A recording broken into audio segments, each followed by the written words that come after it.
Sébastien, on se retrouve après le Mexique, 6 semaines. 6 semaines, c'était vacances ou travail? Un petit peu les deux, mais principalement vacances. Donc on va pas se plaindre, hein, ça arrive pas souvent et ça a permis de se relaxer un petit peu à la maison et d'arriver ici en pleine forme. Mais après 6 semaines, j'étais impatient de revenir au volant de ma Polo. Alors nous voilà en Argentine. L'Argentine, c'est le seul rallye qui te résiste.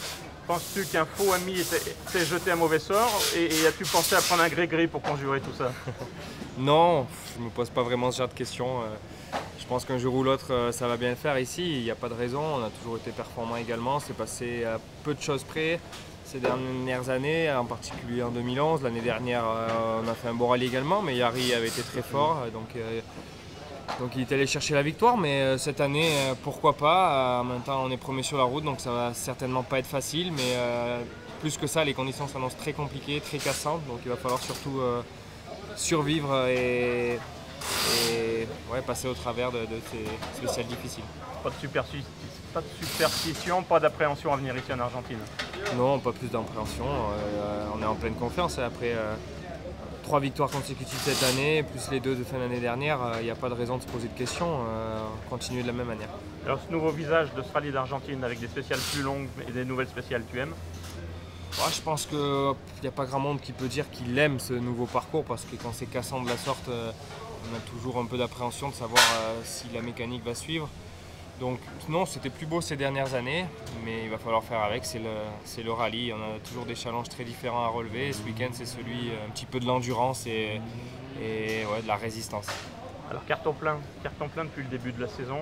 L'avance que tu as prise doit te permettre de pouvoir commencer à gérer, mais par contre tu aimes bien les victoires et tu as envie d'aller les chercher. Donc ça permet de prendre des risques aussi ici, oui, en Argentine?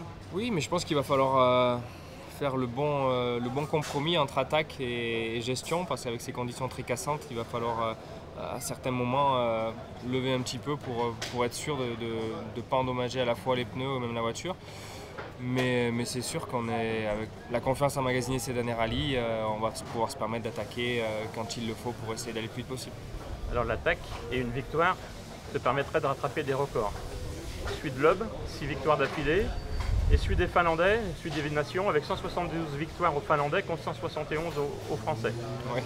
Tu cours après ce genre de record, ça te plaît? Honnêtement, les statistiques, ça fait toujours plaisir de les regarder quand elles sont belles et c'est toujours des petits bonus. Maintenant, c'est certainement pas la priorité et la priorité, ça reste penser à notre championnat, faire une belle course, marquer des grands points. Après, si on peut accrocher la victoire et par la même occasion avoir de belles statistiques à ce niveau-là, on va pas s'en priver. Le Mans bientôt, on t'y retrouve? Ouais, ça a été annoncé il n'y a pas longtemps, donc il faut juste qu'il déplace la date du rallye de Sardaigne et puis ça va le faire.